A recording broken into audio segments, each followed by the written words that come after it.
Mateus 5, 38 a 42. Vocês ouviram o que foi dito, olho por olho, dente por dente. Eu, porém, lhes digo que não se oponham ao perverso. Se alguém lhe der um tapa na face direita, ofereça também a outra.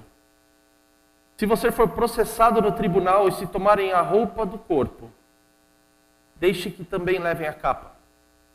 Se alguém o forçar a caminhar 1 milha com ele, caminhe 2. Dê a quem pedir, e não volte as costas a quem quiser tomar emprestado de você. Amém?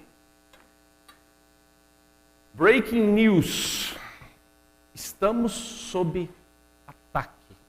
Você não percebeu ainda? A gente está no meio de um ataque pesado. Estamos vivendo ataques diários, e não só por causa da pandemia, não. A pandemia apenas agravou algumas coisas que acontecem, mas talvez você está vivendo esse dia hoje aí, que você foi, de alguma maneira, atacado, o seu direito foi subtraído. Talvez você está vivendo esse dia aí, de que, olha, eu tomei um tapa na cara, alguém tomou algo que era meu. E é justamente hoje que a gente vai falar sobre isso. E onde nós estamos? Nós estamos no meio do Sermão do Monte. Então, antes da gente começar, eu queria só te lembrar que Jesus aqui está falando com um público bem específico. Ele está falando com seus discípulos, está falando com gente que acredita nele, que segue. Esse texto aqui, ele só vai conseguir fazer sentido para você se você segue a Cristo. Então, se você ainda não acredita que Cristo que Ele é tudo aquilo que Ele dizia ser, eu te convido a ler o Evangelho de Mateus com carinho e creia em Cristo. Aceite Jesus, entregue a sua vida a Cristo, para que Ele tenha o controle da sua vida, do seu futuro, do seu script de vida, para que você possa viver isso que está escrito aqui. E a gente veio ao longo do texto de Mateus 5, falando de vários aspectos da vida cristã, de como é seguir a Cristo, e chegamos aqui a um ponto bem controverso, que tem a ver com a nossa autoproteção. E sobre as relações do cristão. O que ele faz quando ele tem algum conflito na sua vida pessoal, é atacado? O que acontece? E aqui ele não está falando da nossa relação com o coletivo, aqui ele está falando de relação pessoal. Ele está falando da sua relação com outros indivíduos, com o seu próximo. Não está falando da sua relação com o Estado, tá? Aqui a gente só abre um parênteses. Eu sei que tem uma escola de pensamento que acredita que a gente não deve resistir ao perverso, que não deve existir polícia. Tem escola para isso, tem gente que interpreta o texto desse jeito, mas aqui a gente crê que ele está falando do pessoal, daquilo que te atacou. E aqui ele está falando principalmente do encarar a si mesmo. Não é tanto de como é que você se defende, mas o que você faz quando você entra numa situação onde você é atacado, onde você é injustiçado. Quais são as suas reações? Quais são os seus sentimentos? A sua vontade? Como é que ficam os seus objetivos? Jesus aqui ele toca em alguns pontos fundamentais da própria existência humana. Então ele está falando de dignidade. Quando a sua dignidade é afetada, olha, tapa no rosto, a sua dignidade está sendo colocada em xeque. O que fazer quando a sua necessidade básica é colocada em jogo? Aqui ele está falando de dar a capa, mas também dar se tomar a roupa do corpo, leve a capa. Ou seja, você não vai ter mais o que vestir. Como é que a gente faz quando nós somos atacados a ponto da nossa necessidade básica ser comprometida? E isso a gente tem vivido hoje, nos dias de hoje. Às vezes a sua necessidade básica de sustento, de alimento, de prover para a sua casa, para a sua família, está sendo atacada. Aqui a gente foi atacado também no nosso propósito. Quando ele fala que você for obrigado a andar 1 milha, ande 2, tá, mas eu estou sendo forçado a fazer algo sem sentido, não estou entendendo o sentido do por que eu estou aqui, estou tendo que fazer algo que eu não concordo. Ele toca também no sentido da propriedade. Você está sendo atacado no seu direito de ter aquilo que é seu. Está falando, olha, não, se alguém te pedir, renega esse direito. É como se Jesus estivesse dizendo, olha, esquece aquilo que você entende como autoproteção. Sabe que você aprendeu até hoje sobre se defender? Se alguém te atacar a dignidade, atacar a sua necessidade pessoal, lembra o que você aprendeu até hoje? E aqui entra a atenção, porque a gente lê esse texto e enxerga isso, fala, Jesus está dizendo então para a gente não contra-atacar, a gente não reagir. Aí tem uma tensão no texto, porque ele não fala o como, ele não explica o como. Aí você continua lendo, bom, deve vir no próximo pedaço, né? Você continua lendo, semana que vem a gente fala sobre isso, ele fala, no próximo texto, no próximo bloco, ele fala, ame o próximo, ame o seu inimigo. Não, ele continua nessa pegada de que está dando uma série de conceitos e não explica o como, e assim, tem essa tensão que você fica, Senhor, mas como que esse negócio vai acontecer? Como é que eu vou falar isso? Eu não tenho sangue de barata. Se alguém vier e me ferir a minha dignidade, a minha reação é, como, Senhor? Como a gente tira isso do papel e traz para a vida cristã, de fato? E a pista pode estar no próprio texto. No próprio texto como um todo do Sermão do Monte. Se você parar para observar, várias vezes, eu anotei aqui pelo menos 6 vezes, Jesus fala, vocês ouviram o que foi dito. Se a gente pegar lá, por exemplo, verso 21, vocês ouviram o que foi dito aos seus antepassados. Verso 27, vocês ouviram. Verso 31, também foi dito.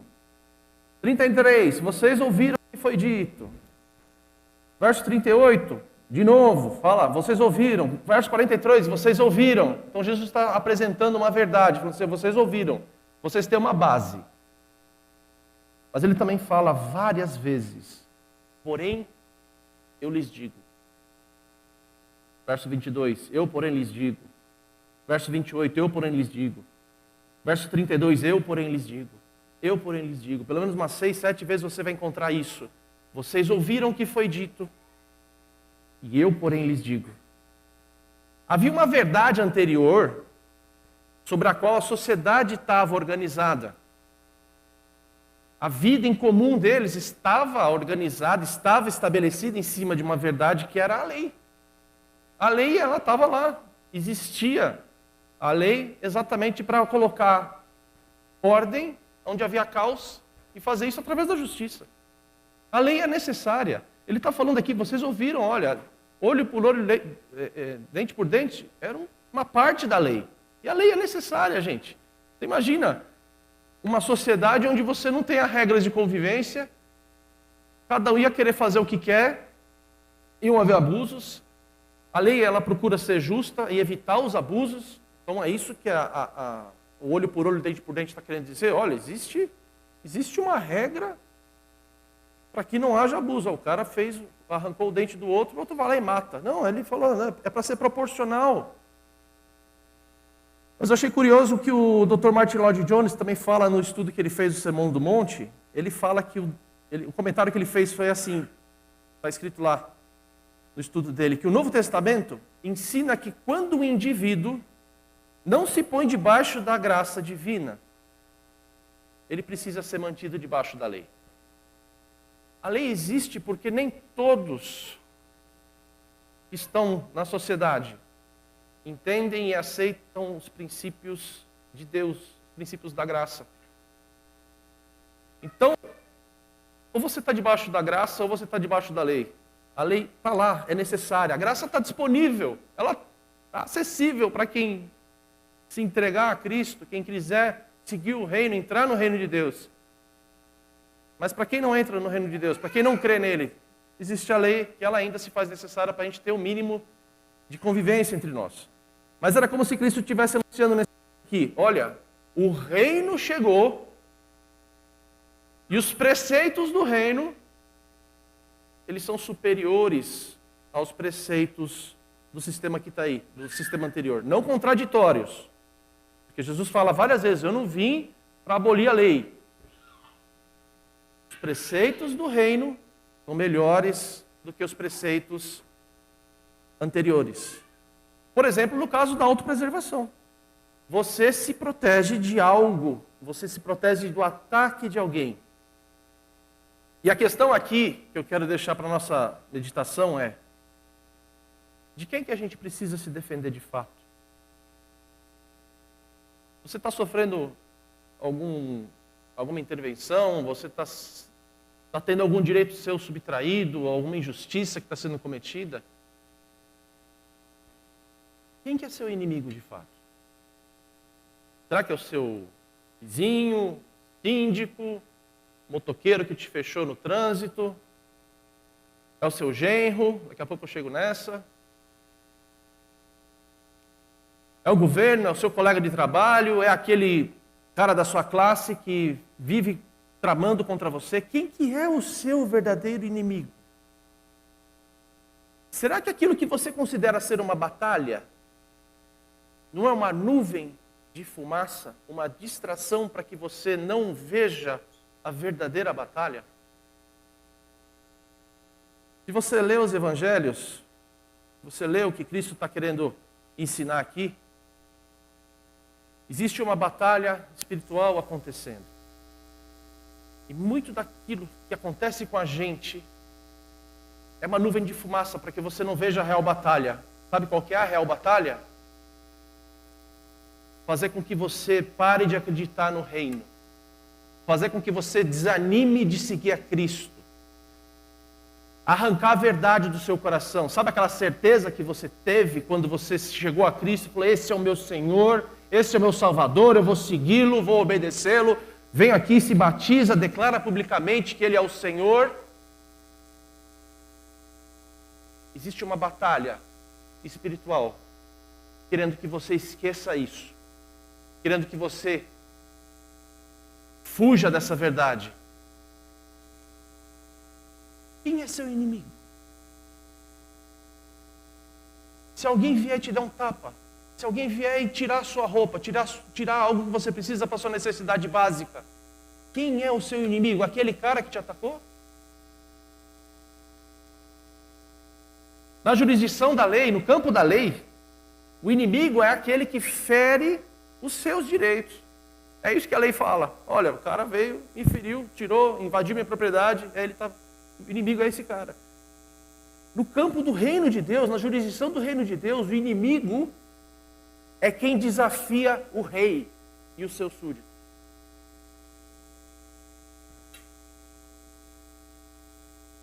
Aqui está uma das chaves para o nosso texto. De quem você está se defendendo? Estamos sim sob ataque, gente. Mas a luta nossa não é contra as pessoas. Tem uma tensão aqui no texto que não falo como, mas ao longo da palavra a gente encontra respostas para essa tensão. A nossa luta não é contra as pessoas, não é contra a carne. Vai lá comigo em Efésios 6, 12. Que vai aparecer na tela aqui para a gente. Olha só o que fala lá em Efésios.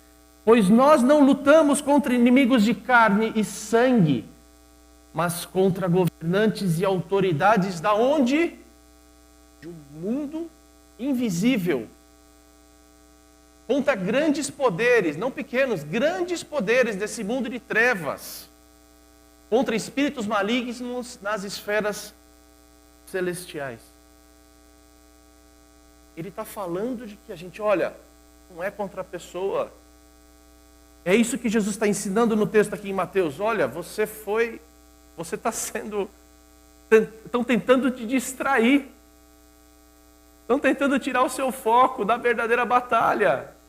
Estão tentando forçar você a andar 2 milhas em vez de uma, para você se sentir sem sentido, sentir sem esperança. Mas a verdadeira batalha não é contra esse cara que está fazendo isso com você. A verdadeira batalha é travada aí. Contra governantes e autoridades do mundo invisível.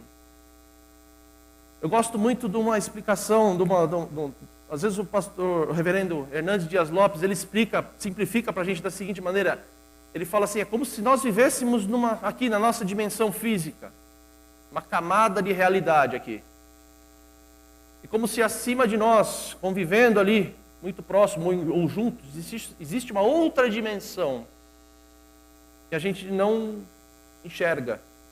É a dimensão espiritual. E lá existem seres, existem governantes e autoridades desse mundo invisível. E o que eles ficam fazendo? Eles querem arrebentar com o reino de Deus. Eles querem acabar com a obra linda que Deus está fazendo no mundo, na sua vida, na sua história. E eles ficam fazendo planos minuciosos para tirar o seu sossego, para tirar o seu foco, para fazer você esquecer de Cristo, para fazer você esquecer que a Bíblia é a palavra de Deus, que aqui é verdade, que é alimento para a sua alma. Funciona assim, eles estão lá fazendo planos, eles têm influência, tem as pessoas que eles conseguem influenciar, então às vezes a pessoa acorda feliz, eles... Pessoal, tá vendo? Oh, começou mais um dia. Vocês estão vendo lá a Patrícia? Acordou feliz hoje, né? A gente não vai ficar assim, não. Vou mandar o meu iluminado lá, o meu enviado, para acabar com o dia dela. Isso acontece com você. Você acordou, às vezes você começa o dia, você tem uma notícia maravilhosa, você está em paz, em comunhão com o Senhor. Alguém não está feliz com isso, e de repente entra uma história nada a ver na sua vida. Chega um ataque, chega uma distração para tirar a sua paz, para tirar seu foco. E quando você percebe, você já está no meio do dia, no final do dia, de cabeça quente, nervoso, você nem lembra mais daquela devocional que você fez de manhã, se é que você fez. Nós não estamos lutando uma batalha normal, meus queridos. É isso que esse texto quer dizer. Olha, não é sobre dar um tapa e devolver, não é sobre você entrar numa discussão sobre esse cara que quer fazer você andar uma milha a mais. Não. Não é sobre devolver nesse plano. É sobre você reagir no plano espiritual. O texto fala para a gente não resistir à pessoa perversa. Você não vai reagir contra o perverso, contra a pessoa perversa. Você vai reagir contra aquele que o torna perverso. 1 Pedro 5:8 deixa mais explícito isso. Fala assim: estejam atentos. Precisa de atenção. Por quê? Se ele deixou essa palavrinha aqui, essa expressão, é porque existe o risco de você perder o foco, você ser distraído. Esse risco existe, senão não teria essa frase aí. Estejam atentos, não se distraia. Tomem cuidado com o seu grande inimigo, o diabo, que anda como um leão à sua volta, à procura de alguém para devorar. Eu não quero aqui instaurar o pânico entre nós, até porque estamos do lado do reino que venceu, e Cristo está do nosso lado e já colocou, já envergonhou todos esses governantes do mundo espiritual, das potestades, dos demônios, do diabo. Mas ele continua solto. Foi dado a ele ainda um tempo para ele afligir você. E é interessante que Pedro aqui coloca essa imagem, né, de um leão que está rondando à sua volta. Gente, você já viu o documentário de leão na natureza? O bicho, quando está com fome, gente, quando ele está com um alvo, quando ele está com um objetivo, ele não vai parar enquanto ele não conseguir o que ele quer. Se não for pegar você, ele vai pegar alguém. Ele não descansa enquanto ele não arrumar uma presa. De quem você está se defendendo quando você é atacado? Quando você sofre uma subtração de algum direito, de algo que vem, que tira a sua tranquilidade? De quem você se defende? Daquele que infligiu o mal contra você? Ou você consegue perceber que existe uma realidade espiritual acontecendo por trás disso? Estamos do lado do general que já venceu. Amém? E a gente tem um arsenal, gente. É isso que eu queria que a gente lembrasse. Temos um arsenal infalível. Mas a gente precisa usar. Como é que eu reajo nesse texto? Como é que eu reajo? 2 Coríntios 10. nos dá mais algumas dicas. 10, versículo 3. Embora sejamos humanos, não lutamos conforme o quê? Padrões humanos. Usamos as armas poderosas de Deus e não as armas do mundo para derrubar as fortalezas do raciocínio humano e acabar com falsos argumentos.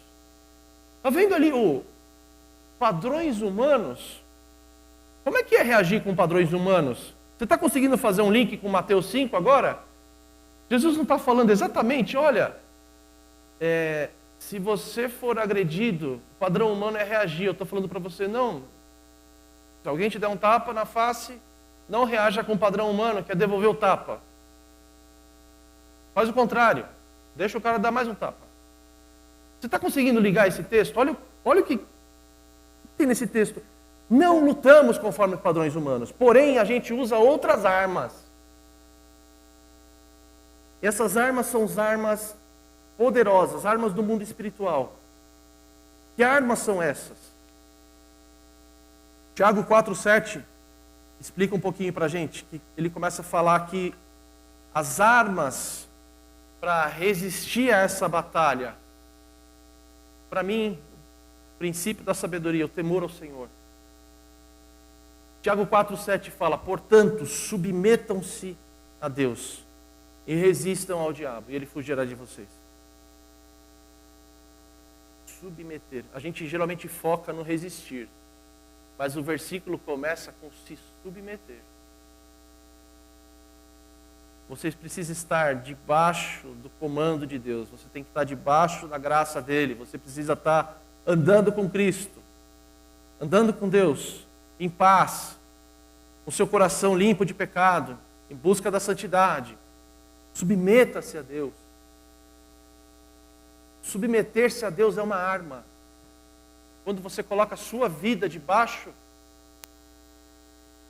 dos preceitos de Deus, você está se armando para que você consiga resistir. E o resistir, ele não está nem falando de atacar, ele está falando de você resistir. Só mantenha a sua posição. E o inimigo vai fugir de você.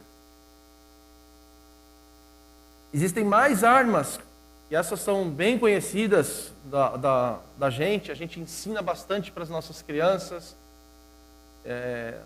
Em várias lições eu já vi, várias ilustrações em Efésios 6. A gente leu agora há pouco um pedaço anterior aí, mas Efésios 6, 13 em diante, ele continua explicando algumas armas. Portanto, vistam toda a armadura de Deus, para que possam resistir ao inimigo no tempo mau. Então, depois da batalha, vocês continuarão em pé e firmes. Assim, mantenham sua posição. Olha ele falando de novo aqui, ó. Resistam, mantenham o posto. Colocando o cinto da verdade, a couraça da justiça. Como calçados, usem a paz das boas novas, para que estejam inteiramente preparados. Em todas as situações, levantem o escudo da fé para deter as flechas do fogo maligno. Usem a salvação como capacete, empunhem a espada do Espírito, que é a palavra de Deus. Orem no Espírito em todos os momentos e ocasiões. Permaneçam atentos. De novo, presta atenção, senão você vai perder o foco. Permaneçam atentos, sejam persistentes em suas orações por todo o povo santo. Aqui ele está falando de algumas armas. A verdade, a justiça. Está falando do Evangelho como arma. Os calçados do Evangelho, ou seja, você está proclamando o Evangelho, não é só uma arma de ataque, você está se... É uma arma de ofensiva. A fé é um dos recursos. A salvação, que você tem certeza que você está salvo em Cristo, também é uma arma para essa batalha. A palavra de Deus como espada, a Bíblia, você ter isso no seu dia a dia, no seu coração, também é arma. Oração também é uma arma que ele frisa aqui. Como é que está a sua vida de oração?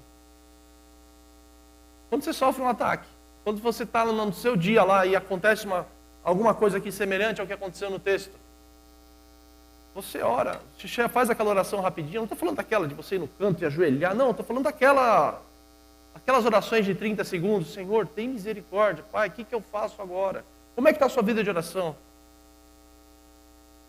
E a persistência nisso tudo é uma das maiores armas aqui também. Contra quem você está lutando? Qual que é a sua batalha? Que tipo de injustiça você tem sofrido? Que tipo de ataque você está passando? Como você está reagindo? Você está reagindo do jeito normal de uma pessoa humana? Como Cristo disse aqui, olha, se alguém forçar você a andar mais uma milha, fazer algo que você não quer, brigue pelos seus direitos. Não, ele está pedindo para você reagir de outro jeito. Como você tem reagido? Você tem combatido. Nós temos que ser combativos. Aqui, por favor, não entenda que eu estou querendo dizer que a gente tem que ser o passivão, que aceita tudo.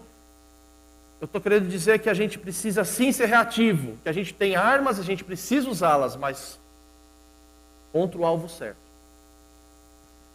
Contra o alvo, contra o inimigo que está tentando jogar uma nuvem de fumaça, distrair você.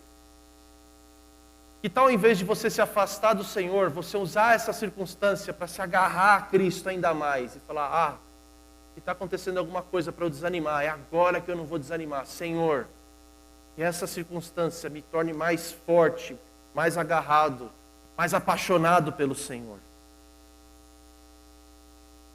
Eu não sei se você teve a oportunidade de participar ontem. A gente esteve aqui durante algumas 2 semanas, já anunciando que ia ter uma conferência ontem, online, Paixão Global. Foi organizada em português, com gente fora de série. Eu não consegui acompanhar tudo, mas consegui acompanhar algumas das palestras.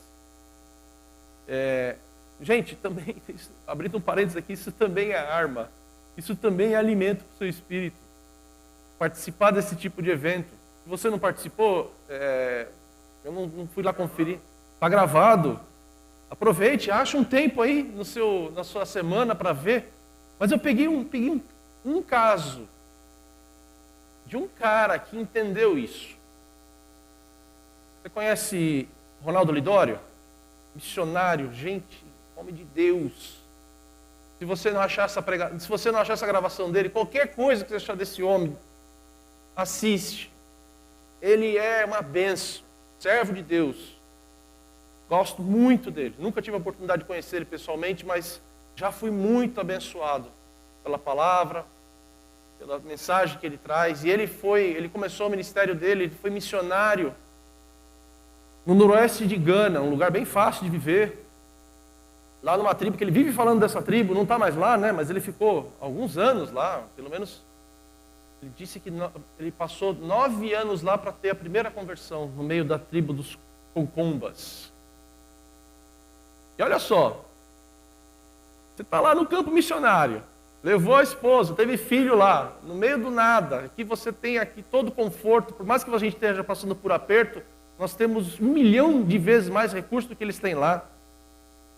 E o Lidório conta que ele, durante esse tempo, ele estava lá anos e anos se enturmando, se integrando à sociedade deles, para que, gente, não é levar o evangelho não é aquele negócio que você invade a casa do cara, ou invade o ambiente do cara, a pessoa não te conhece, você proclama e está aqui, eis que te digo, proclama e vai embora. Não, o Lidório, ele viveu ali, falou assim, se eu não entender a realidade desse pessoal, se eu não conseguir me comunicar com eles, se eu não conseguir estabelecer um vínculo de confiança, eles não vão entender o evangelho.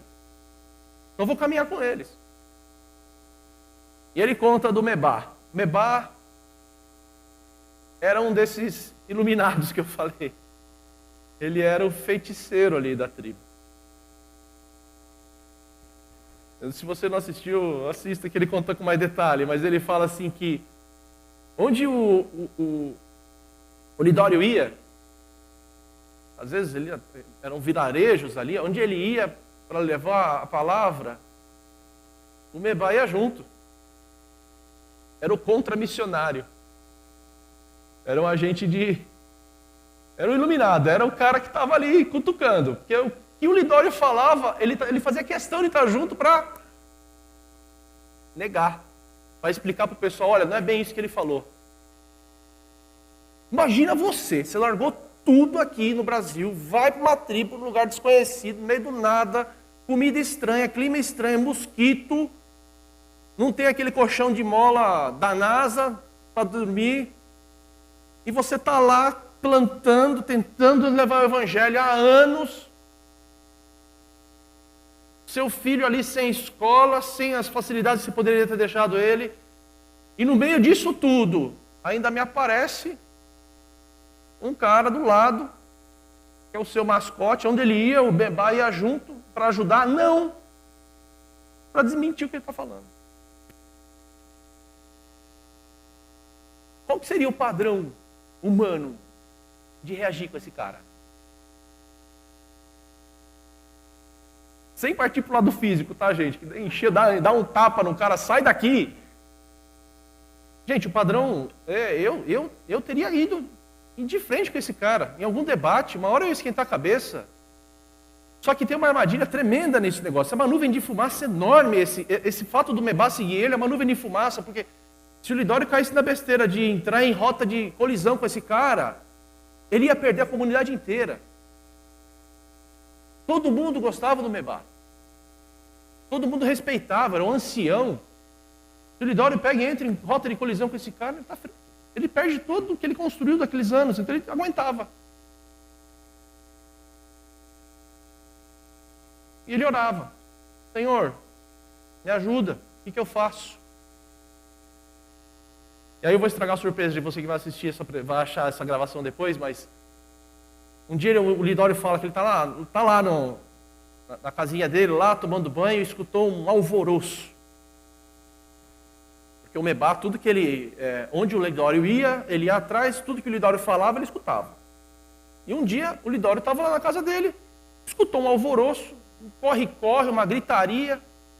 Aí ele disse que terminou o banho dele lá, foi lá para fora, viu lá a galera reunida em volta ali de uma árvore, da onde o Mebá estava, e o Mebá no meio da galera, pulando, gritando, que nem um doido. Pô, primeiro pensamento do Lidório foi: bom, esse cara é feiticeiro, deve estar deve estar fazendo algum ritual dele aí, ou está com alguma manifestação, está possesso de algum demônio, está tentando alguma coisa aí. Daí ele chegando perto, né? Foi lá, chegou junto, aquela roda, aquela confusão, e o Mebá pulando: agora eu entendi, agora eu entendi, agora eu entendi. E tal, até que chegou uma hora que um dos filhos do Mebá pegou ele pelo braço e falou assim: pai, o que você entendeu? Conta pra gente, por que você está tão agitado? Ele: agora eu entendi que existe um Deus e Ele me ama, e que eu posso ter relação com Ele. O Lidório entendeu essa batalha. A batalha não era contra o Mebá. A batalha não era contra aquele cara que estava no pé dele, tentando atrapalhar o trabalho dele. A batalha era espiritual, contra aquele que tornava o Mebá daquele jeito. E o mais gostoso dessa história toda é que o Lidório não estava nem junto dele na hora que o Espírito Santo converteu, fez a verdade entrar na vida do Mebá. O Lidório não estava nem do lado, para mostrar que é Deus quem faz a obra. A batalha não é só sua, a batalha é do Senhor.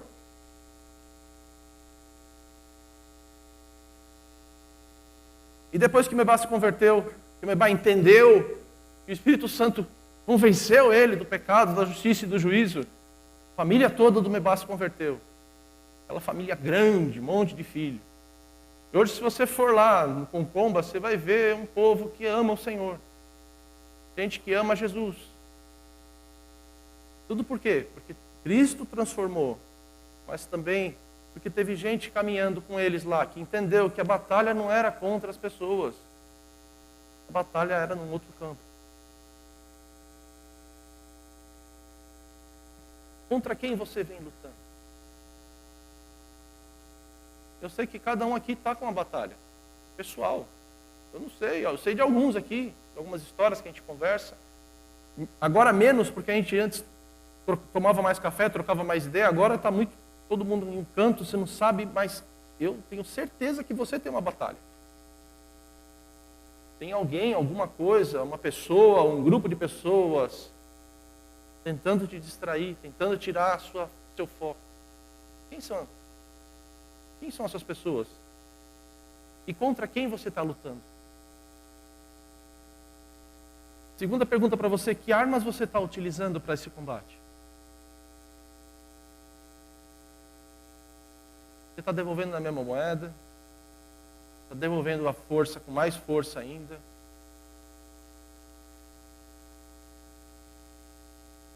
Está indo à justiça? Não que isso não deva ser feito, que a gente tem uma base legal que a gente deve respeitar, mas essa tem sido a sua única arma?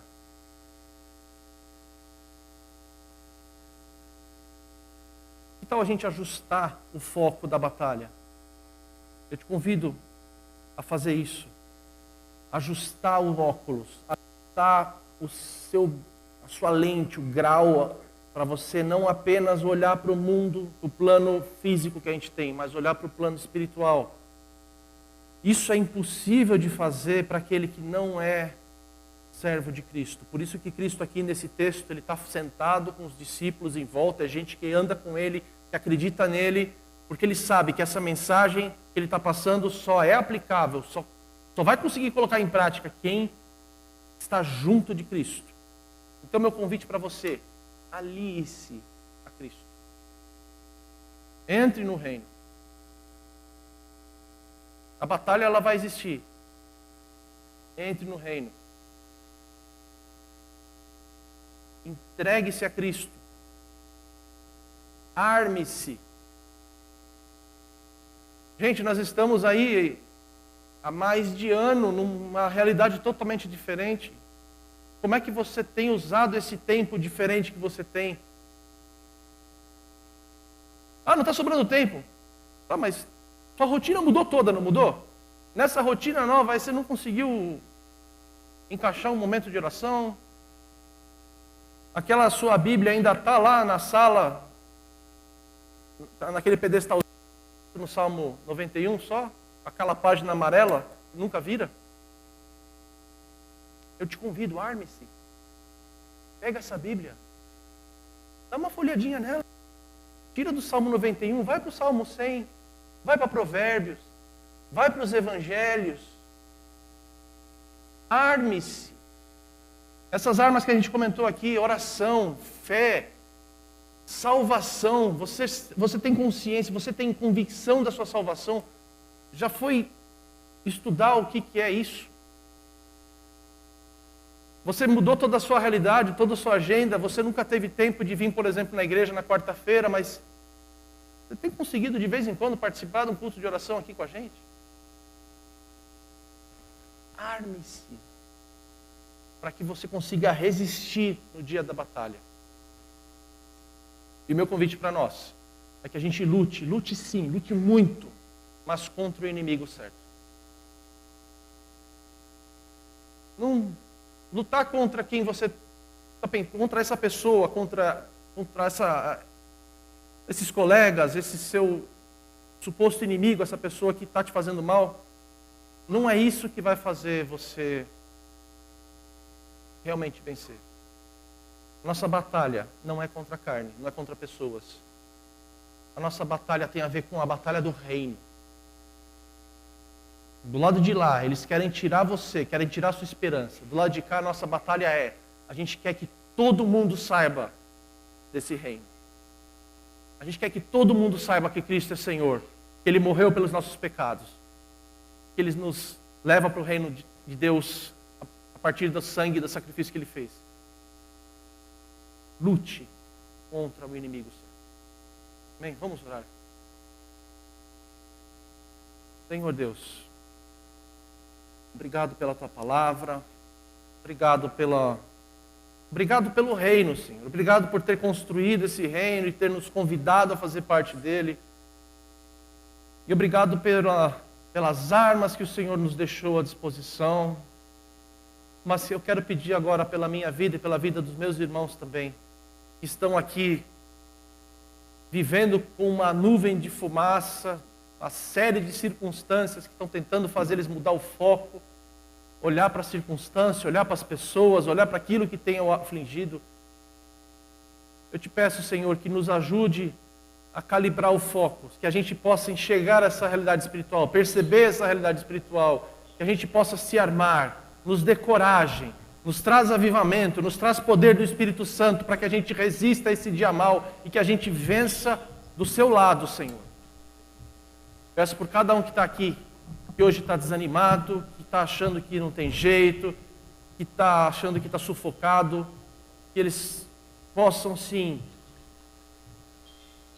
perceber que eles não estão nessa batalha sozinhos, que eles simplesmente estão atacando o inimigo errado, que eles estão batalhando no plano errado, que eles estão batalhando no plano que não vai levar eles a lugar nenhum, que eles enxerguem o Senhor da batalha, que é Jesus, e que com Cristo a gente ganhe muitas batalhas no reino espiritual e que a gente siga o Senhor cada dia mais, Pai. Esta é a nossa oração, em nome de Jesus. Amém.